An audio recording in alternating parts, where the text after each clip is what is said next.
ভাইজান তো বললেনই যে আমার কোনো দোষ নাই, বলছে না ভাইজান নিজে মুখে স্বীকার করেছে আমার কোনো দোষ নাই। মাধ্যম যিনি দোষ দিলে ওনার হইতে পারে, আমি সঠিকটা জানি না। যাই হোক, ওনাদেরও কোনো দোষ নাই, আমারও কোনো দোষ নাই, এটা ওনারা নিজেরা স্বীকার করেছে যে আমার কোনো ব্যক্তিগতভাবে দোষ নাই। খেয়াল করেন, আমাকে দাওয়াত দিয়েছে শাহিন আলম মানসুরপুরি ভাই।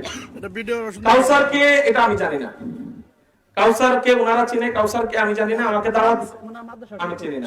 শাহিন আলম মানসুরপুরি ভাই দাওয়াত দিয়েছে।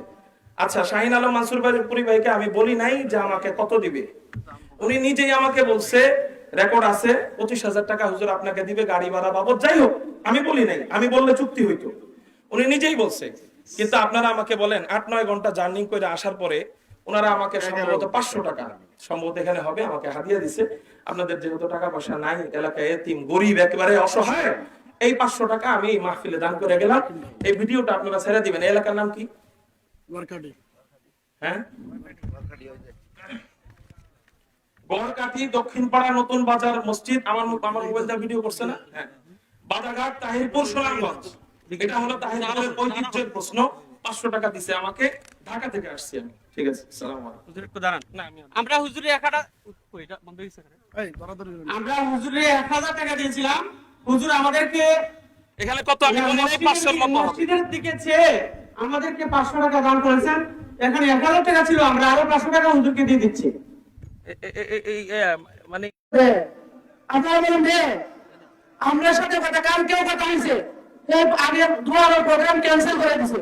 আমাদের এখানে শুধু একক প্রোগ্রামে আসতেছে, মনে না ক্যান্সেল হচ্ছে, একক প্রোগ্রামে আসতে আমরা নিশ্চিত। সন্ধ্যার সময় আমাদের সাথে কথা, সন্ধ্যার পরে 8:30টার সময় হুজুর বয়ান করবে, যদি হয় তা আসবে, না হলে আসবে না। এখন আমরা কি করা, আমরা বলছি আপনারা আসেন। এরপরে ইমাম সাহেব বলছে ভাই 9:30 পর্যন্ত আমরা একটু সময় দিন। হুজুর আইসা আসার একটা সময় আসবে, ঠিকই আছে, কিন্তু আসার পরে আমরা উনি একটু বসবে, একটু সাগাইবে, আরাম করে একটু সময় অপেক্ষা করে এরপর আমরা হুজুরকে দিয়ে দিব।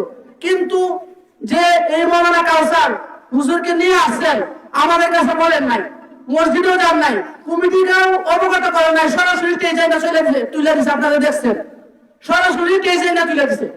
এরপরে হুজুর এখানে বসছে, বসার পরে মৌলানা কাউসার বলছে হুজুর 10টা পর্যন্ত আলোচনা করবে। এখন কয়টা বাজে আপনারা বলেন? এত প্রোগ্রামে দেওয়া, কালকেও বলছে প্রোগ্রাম ক্যান্সেল করে দিছে, কিন্তু এখন দুয়ারে হুজুর প্রোগ্রাম করে। এখন আপনারা বলেন এই যে মসজিদ কমিটি বা মসজিদের ইমাম সাহেব সহ এলাকার মানুষের কোন দোষ আছে? আপনারা বলেন এলাকার মানুষের কোন দোষ আছে? আপনাদের কাছে বিচার দিলাম, আমাদের সাথে কথা হয়েছে একটা প্রোগ্রামে আসবে, কিন্তু 3টা-4টা প্রোগ্রাম নিয়ে আসলে আমরা এরকম করতে, আমরা ওনাকে দাওয়াত দিলাম বলে, কারণ এই নতুন মসজিদ, ঘরবাড়ির মসজিদ নতুন হয়েছে, এই বছরের প্রথম মাহফিল। এই প্রথম মাহফিলে মৌলানা কাউসারে এই ঝামেলাটা লাগাইছে। আমরা হুজুর মেহমান মানুষ, ওনাকে আমরা তুলতেই না, আমরা গাড়ি উঠি করে রাখছি হুজুরের জন্য। হুজুর বলছে না, হুজুর না যাই না বলছে, আমরা হুজুরকে গাড়ি উঠি করে রাখছি। আমরা মেহমানের কদর দিতে জানি, মেহমানের ইজ্জত দিতে আমরা জানি।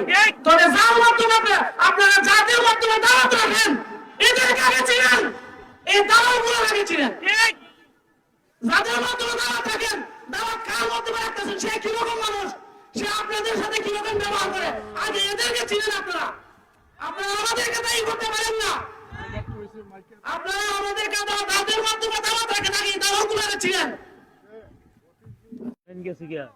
আপনাদের যে কাঙ্ক্ষিত সময় ছিল, সেই সময়টুকু আমরা দিতে পারি না।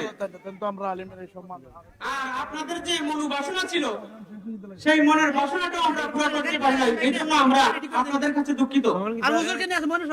আমরা সবাই বসি, দিনের খাতিরে আমরা সবাই প্যান্ডেলে আসি, আর আমরা বসি। এটা জান্নাতের বাগান। হুজুর